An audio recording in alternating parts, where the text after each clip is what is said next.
Hello everybody, Marty McConnell, the Off-Grid Gecko here. I am doing something that you shouldn't be doing. I'm smoking a cigarette today. I'm also building a kiln. I don't remember if I did a video on this bottom portion or not. I think I did. Where I was getting everything lined up, laid the slate down on top of it. So today that is not sticking.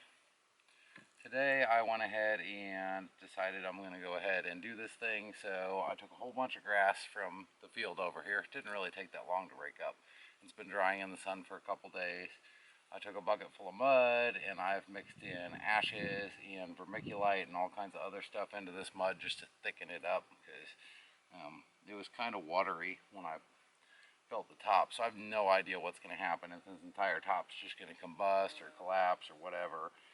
The door is not super stable, but that's a problem we'll get around in time.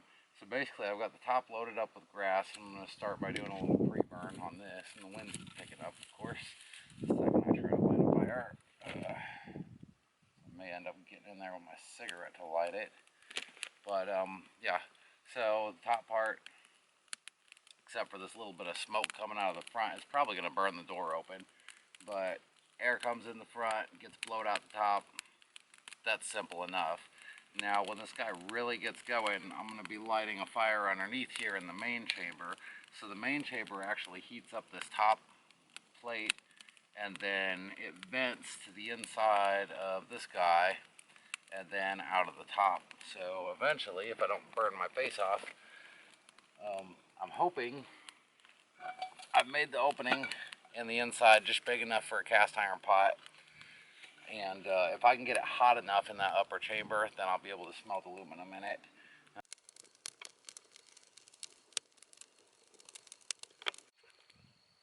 Alrighty, so behind me over there, I can't see the camera lens because the sun's in my eyes.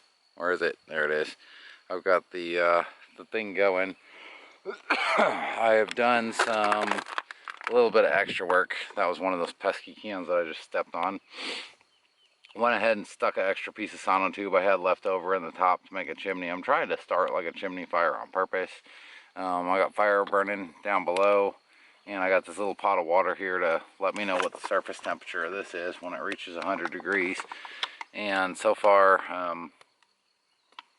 this is looking like kiln failure number 3, but I'm going to go ahead and proceed with this. I'm going to go ahead and take my Lodge cook pan, and I'm going to toss that monkey in there and seal the door back up on the top section here. So you pull the door down, stick it in there, seal it back up, and then that pan is going to be sitting basically directly under the chimney. So I'll throw a couple cans down the chimney and excuse me, and we'll see how it goes from there. Yeah, there was a lot of huffing and puffing to get this thing going, but that part is over now. It seems to be self-sustaining finally, and sometimes fires like that, wood doesn't always cooperate the way you want it to or the way you think it should. I've started over like thousands of fires out here, so I find sometimes no matter what I do, it just doesn't want to burn, but you can usually get it burning with enough coaxing and stuff. Basically, I've got the fire going now, and it's perpetuating itself, and it's fine. And I had a nice, clean, clear heat coming out of the little chimney pipe here, which didn't catch fire like I was expecting it to. I mean, this is cardboard. It should catch fire easily. And the water pot is nice and warm, and there's a couple bubbles in there, but it's still not boiling. So the next phase here is to actually concentrate the heat. Now, if this wasn't here, I would take the other end of this Dutch oven, place it on top of that hole, and basically leave it where only a little bit of the smoke can come out. And you can see there's steam and smoke now that are suddenly just billowing off this thing. Like a minute ago, this was clear and no problems. This stuff's drying out near the pipe, but it's not combusting yet. So what we want to do essentially is contain the heat, okay? And that's the hardest part of this whole operation, because if you close this off too much, then you get nothing if you don't close it off enough, then you got too much airflow coming out, so all your heat's just basically escaping and venting out of the top of this thing instead of staying in the chamber where it's supposed to stay. But you still have to have ventilation, so that's the trick, is restricting that airflow to the point where your fire can still get hot and have good air influx coming in, but your heat collects in this area right here instead of just venting straight up the pipe. Now, so far, this thing is working better as a smoker than as a kiln, but we'll see here pretty soon if restricting this. So I was expecting this all to be gone, burned away, and it's not burned away. It's probably going to catch fire at some point as this continues to heat up. So for the moment, I've just put these little boards on top here. They're cedar boards that I cut out with an axe, and I just kind of set them on top of there to restrict the airflow, keep the heat in, and we're going to see how that goes.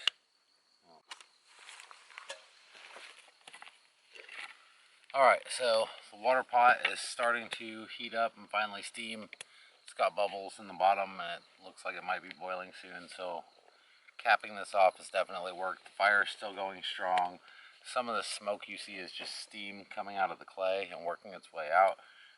My flagstone here has developed a little fissure running across it, so this whole thing could collapse at any minute. Not exactly the safest place to do things, and I knew that would be a potential problem with this, but I had to try it. What I have here is limestone, lime rocks. These are regular stones that you'll find just about anywhere in the world, and we're going to go ahead and cook these into lime. So what we're going to do is just take these rocks, and I just threw a big log in here, so it's not going to make this easy. I just kind of chuck them in there and try and get them in the fire.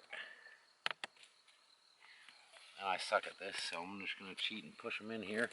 And you want to get them on the coals. And it's really hot in there, so you got to kind of flick them in. The other key is not to add too many because they'll actually smother the fire. But we'll see if that's going to work or not. So that's test number 3 going in here. Chimney is still not caught fire, and I don't think the cans have melted one bit. But those planks up there are getting pretty hot, so I may just go ahead and cap that. It looks like the chimney's about to catch, though. It's starting to turn brown, so I'm going to let this go a little longer and see if that chimney will actually catch fire. Because once it catches fire and burns off, then I have this nice flat surface on top of it. I'll be able to see the cans better, and then cap it, as I said, and I can sort of see what's going on inside. So as time goes on, this is getting a little better. Everything's getting a little warmer. The process of making lime typically takes 3 days for an ancient lime kiln. So it shouldn't be considered an immediate failure just because this thing doesn't heat up fast enough, I guess is what I'm trying to say. Alright, so this is the following morning after the burn. Stability seemed to hold up for the part that's made with rocks and cob, but this upper portion I think was just way too thin. Get around here and just so you can see it. This stuff is all burned out. Probably was too much straw, not enough mud, and it just fell apart. The soda cans are in there. They are, well, you can't really see nothing, but they didn't melt at all. I'm gonna do a quick check on the lime. Alrighty, so some of these I think went fairly well. What you're looking for is, well, first of all, a lot of these rocks kind of exploded, and that happens. They'll pop and shatter, and sometimes they do it quite violently, other times they just kind of crack and fall apart. But the cooked lime should be really, really light. It should be absolutely white in color.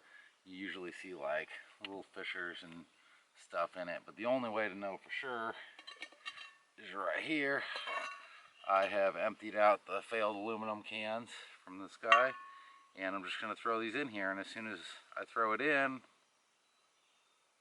I can hear like a sizzling, definitely some activity, so these were at least somewhat burned. Ooh, that one's gonna burn real good. Now, when you mix the rocks with the water, this is undergoing a chemical process to convert the calcium oxide that the rocks have been converted to by heating into calcium hydroxide.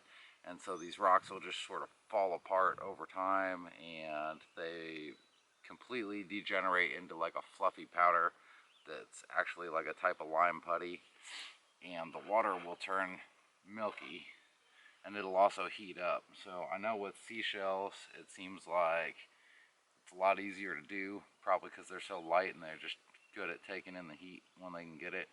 Rock's a little tougher and you got to burn them longer, and this wasn't really a long enough, hot enough burn for them, but it's having an effect. But yeah, that's it for this. I may go ahead and do some more work on this today and see what I can improve.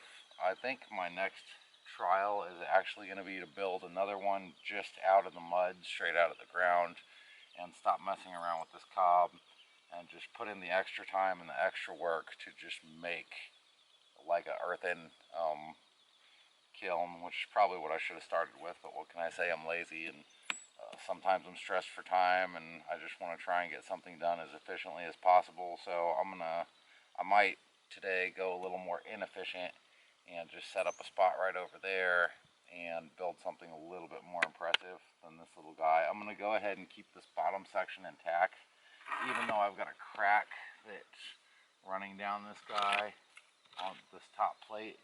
The top plate's held up, so this is all falling apart, but I may go ahead and rebuild on top of this just because, if nothing else, it'll make a decent oven. And this top ring here, well, I was gonna say did hold together fairly fine, but as you can see, that's breaking up too. So failure number 3, it happens. Part of the reasoning for all the failures is clay is different everywhere you go. The mud's different. The type of straw that you're using is going to be different because it just depends on what's available.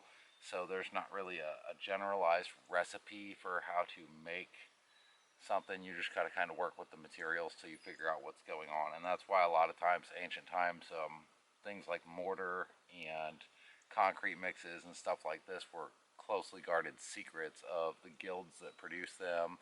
And it was usually knowledge transferred from a master to an apprentice. Nothing was ever written down. So, and that's one of the reasons behind it. Is fairly easy to keep it a secret unless you're working with it all the time. It's hard to know just what's going to work and what's not going to. But anyways, stay tuned, subscribe. I'm going to try and get this video on its way up while I'm working today. And then I've got some other videos that I want to upload. So those will be coming soon, probably this week. And then, I don't know, we're just going to carry on, keep doing cool stuff, and hopefully you can learn something from this video. Maybe you can teach me something. If you got any inputs, feel free to share them. But I'm going to leave it at that, and I'm going to let you get back on about your day. So don't forget to subscribe if you want to continue to stay updated on what's going on out here. And yeah, that's it. Thanks for watching.